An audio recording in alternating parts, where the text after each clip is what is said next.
অনেক আগেই দেওয়া উচিত ছিল। এই নিট লিকের যে ব্যাপারটা, কোয়েশ্চান লিক কত হয়েছে সবাই আমরা জানি। 2024 সালে নিটের লিক হয়েছে, 2026-এ হয়েছে, এবং এই নিট লিকের পরিণতিটা কি এইবারে কিন্তু ভয়াবহ হয়েছে। এইটা মানে পুরো প্রকাশ্যে এসে গেছে। কেমন ভয়াবহ? 22 লাখ স্টুডেন্ট পরীক্ষা দিয়েছে প্রিপারেশন নিয়ে।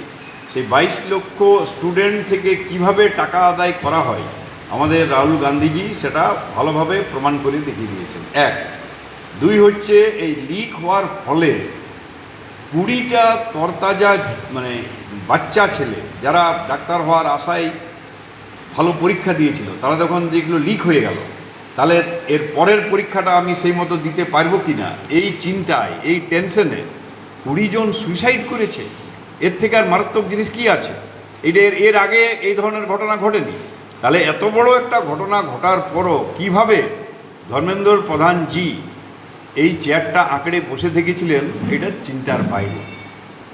আমরা এই ছাত্র আন্দোলন যেটা হয়েছে, এই ছাত্র আন্দোলনের যারা নেতা থেকে শুরু করে যারা অর্গানাইজ করেছেন, তারাকে আমার তরফ থেকে, আমাদের দলের তরফ থেকে এবং রাহুল গান্ধীজি নিজে তাদের কাছে গিয়ে তারাকে সাপোর্ট দেওয়ার কথা বলেছেন। এবং সমস্ত বিরোধী নেতারা, বড় বড় যারা আর্টিস্ট আছে, যারা ইম্পর্টেন্ট লিডার মানে ব্যক্তি আছে সারা ভারতবর্ষে, তারা সবাই এই পুরো ঘটনাটায় ছাত্রদের কাছে এসে দাঁড়িয়েছে। বাধ্য হয়ে আজকে বিজেপি সরকারকে পিছু হাঁটতে হয়েছে এবং ধর্মেন্দ্র প্রধান রেজিগনেশন দিয়েছেন। তার রেজিগনেশন এর অনেক আগেই দেওয়া উচিত ছিল। ঘেঁটে নিয়ে জিনিসটাকে আরও মানে বাজে করে দিল। আজকে এই পেপার লিকের ঘটনা পুরো নিন্দনীয়।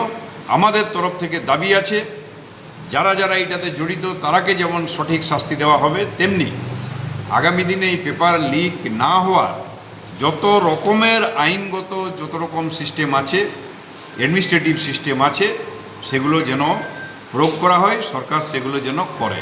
আপনাদের হয়তো মনে আছে এই ধরনের দুর্ঘটনা ঘটতো অনেক জায়গাতে, অনেক মন্ত্রকে, যখন কংগ্রেস সরকার ছিল। একদিনও টাইম লাগতো না, আর ওই সময় তৎকালীন ওই দপ্তরের যিনি মন্ত্রী থাকতেন তিনি রেজিগনেশন দিতেন। এইটাই হচ্ছে ভারতবর্ষের গণতন্ত্রের একটা আর্ট।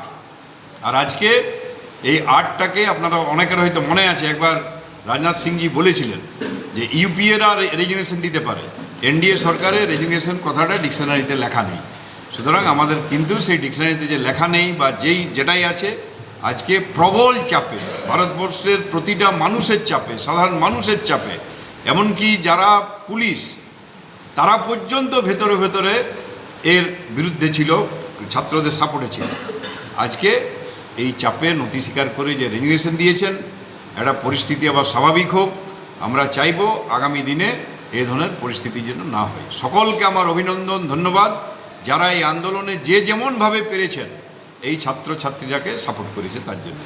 আরও অভিনন্দন জানাই আমাদের বিরোধী নেতা রাহুল গান্ধীজিকে, যিনি প্রথম থেকে এই বিষয়টাতে লেগে আছেন এবং এই কোয়েশ্চান লিক এবং কিভাবে এডুকেশন সিস্টেমটাকে মার্কেট করা হয়েছে, ওখান থেকে পয়সা আদায় করা হচ্ছে, তিনি খুব সহজ সরল ভাষায় সাধারণ মানুষের কাছে সেটা ব্যাখ্যা করেছেন।